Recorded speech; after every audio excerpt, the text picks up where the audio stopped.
ভারতীয় দালাল এই ট্যাগিংটা শোনার জন্য প্রস্তুত থাকেন। অন্ততপক্ষে তামিম ইকবালের এই ঘটনার পরে আমি বাংলাদেশের ট্যাগিং এর রাজনীতি কখনো বন্ধ হবে না। আগে একদল ট্যাগিং করতো যাকে তাকে, এখন হচ্ছে আরেক দল ট্যাগিং করতেছে।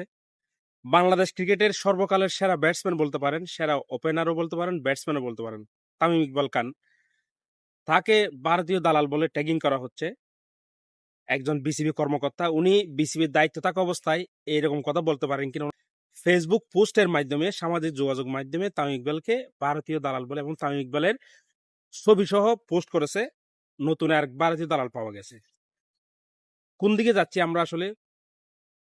কোন বিষয়ের উপর ভিত্তি করে আমাদের জুলাই আন্দোলনটা হয়েছিল? জুলাই আন্দোলনে এত ভাই বোন জীবন দিয়েছেন, সাধারণ মানুষ থেকে শুরু করে সর্বস্তরের জনসাধারণ, বিভিন্ন রাজনৈতিক কর্মী থেকে শুরু করে সবাই কেন দিয়েছিলেন আসলে? যে এই ট্যাগিং করার জন্য? তামিম ইকবাল কি বলেছেন? তামিম ইকবাল যেহেতু একজন বাংলাদেশ ক্রিকেটের লিজেন্ড, সে বাংলাদেশ ক্রিকেটের ভালোর জন্য, অথবা সে যে কথাগুলো বলবে সেগুলো হচ্ছে তার মানে ক্রিকেটীয় সেন্স থেকে। তো তার কথার সাথে, তার বক্তব্যের সাথে আমার মতামত নাও মিলতে পারে। তার কথার সাথে যে আমি একমত করব এমনও কোনো কথা না, আর এমন কোনো কথা আমাদের সংবিধানেও লেখা নাই।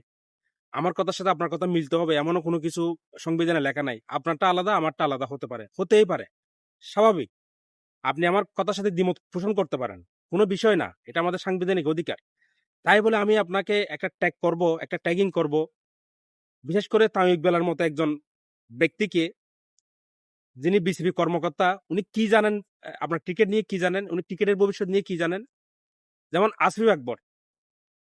কিছু মানুষ হচ্ছে, দেখেন আমাদের বিসিবিতে গত নির্বাচনে কিছু মানুষ হচ্ছে ওই যে বলো না মানে কোটা না মেধা, কোটায় এসেছে মানে মেধায় আসেনি।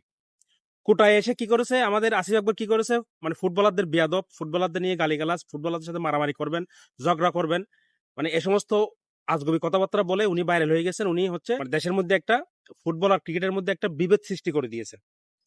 ঠিক তেমনি এই মইনুল ইসলাম, উনি এসেছেন কোটায়, উনি কোন দল করে আমি জানি না, আমি জানতেও চাই না।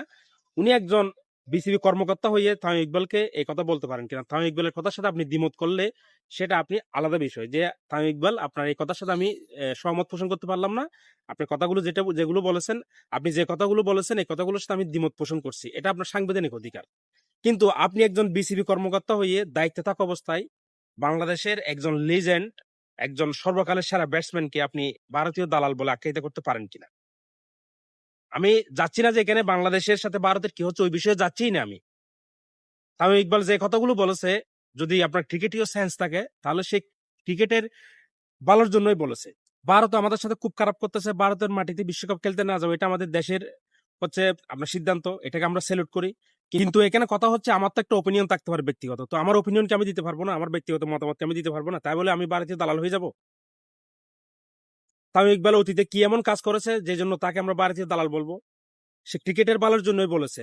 কেন আপনার ভারতের বিভিন্ন ক্রিকেটার বলতেছে না যে বাংলাদেশের সাথে যা হয়েছে সেটা খুব খারাপ হয়েছে, বাংলাদেশের সাথে যা করা হয়েছে এটা হচ্ছে ক্রিকেটীয় দিক থেকে খুবই বাজে হয়েছে দুই দেশের জন্য, এটা রাজনৈতিক ডিসিশন, এগুলো ভারতীয় ক্রিকেটাররা বলতেছে না?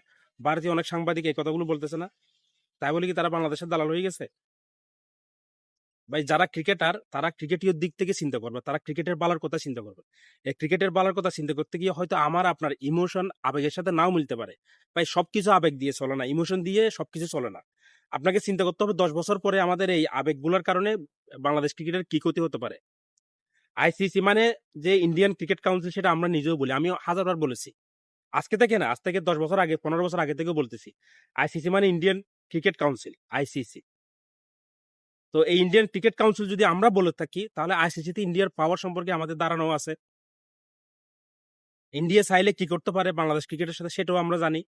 হ্যাঁ, এখন আমরা বলতে পারি ভাই আমরা এই এই সিদ্ধান্ত আমরা অটল, আমরা যাব না, সেটা আলাদা বিষয়। আমিও এটার পক্ষে, কারণ বাংলাদেশের মান সম্মান বিসর্জন দিয়ে আমার আপাতত এই ইন্ডিয়ার মাটিতে খেলতে যাওয়ার দরকার নাই, এটা আমি এগ্রি। কিন্তু আরেকজন তো আমার সাথে ডিসএগ্রি করতে পারে, এটা তো তার সাংবিধানিক অধিকার, তাই বলে আমরা তাকে ট্যাগিং করব? তাহলে কি পরিবর্তনটা হলো? সামনে আমাদের জন্য খুব বিপদ আসতেছে যতটুকু দেখতেছি। সেদিন দেখলাম জামাতের আমিরের একটা নিউজ করেছে আর টিভি, জামাতের আমির হচ্ছে ডক্টর শফিকুর রহমান, মানে কোটিপতি। কোটিপতি বলতে ওনার যে হলফনামায় যে সম্পদের বিবরণ দেওয়া হয়েছে, ওখানে হচ্ছে উনি 1 কোটি টাকার উপরের মালিক, এটা হচ্ছে ওনার তথ্য। ওখানে কিছু মানুষ ভিতরে কি বলেছে, এই নিউজটা 1 কোটি টাকার মালিক, এটা কে বলেছে? এটা কি সাংবাদিক বলেছে নাকি হচ্ছে ডক্টর শফিকুর রহমানের হলফনামায় উনি নিজে উল্লেখ করেছেন? এটা না দেখে কি করেছে, ওখানে অনেকে ভারতীয় দালাল মিডিয়া, এই তোমরা ভারতীয় দালাল, ভারত চলে যাও, এই সমস্ত ট্যাগিং করা হচ্ছে। তাহলে আগামীতে কি আমরা প্রস্তুত আছি? আমরা যারা হচ্ছে রাজনৈতিক দলগুলোর বিপক্ষে কথা বলবো, আমরা কি এই সমস্ত ট্যাগিং শোনার জন্য প্রস্তুত আছি? 100% নিশ্চিত দেখবেন আগামীতে আমাদের ট্যাগিং করা হবে। আপনি কোন একটা নির্দিষ্ট দলের বিরুদ্ধে কোনো কিছু বললে অথবা সত্যটা বললেও আপনাকে বলা হবে ভারতীয় দালাল। আগে বলা হতো রাজাকার, পাকিস্তানের দালাল, এখন ভারতীয় দালাল। মুদ্রার এপিটার ওপিট পরিবর্তন হবে না। ট্যাগিং করা হবে 100%। দেখেন তামিম ইকবালের মতো একজন মানুষকে, আর দায়িত্বশীল একজন মানুষ যিনি হচ্ছে বিসিবির, উনি কোটায় এসেছেন ঠিক আছে, কিন্তু দায়িত্বশীল তো ভাই, উনি পদে থেকে কখনো এই কথা বলতে পারেন না।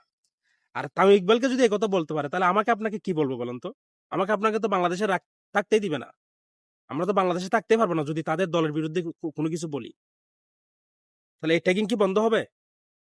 আমি বলতেছি না সবাই খারাপ, কিন্তু ম্যাক্সিমাম এই ট্যাগিং করবে আপনাকে দেখবেন কোনো কিছুই যুক্তি থাকবে না তাদের কাছে। ওই যে তারা দলকানা সব, বা তাদের কাছে একটা যুক্তি থাকবে, সেটা হচ্ছে ভারতীয় দালাল। আপনি কোনো কিছু বলতে পারবেন না, কেউ বাঁচতে পারবেন না। সবাইকে ভারতীয় দালাল হওয়ার জন্য প্রস্তুত থাকেন সবাই।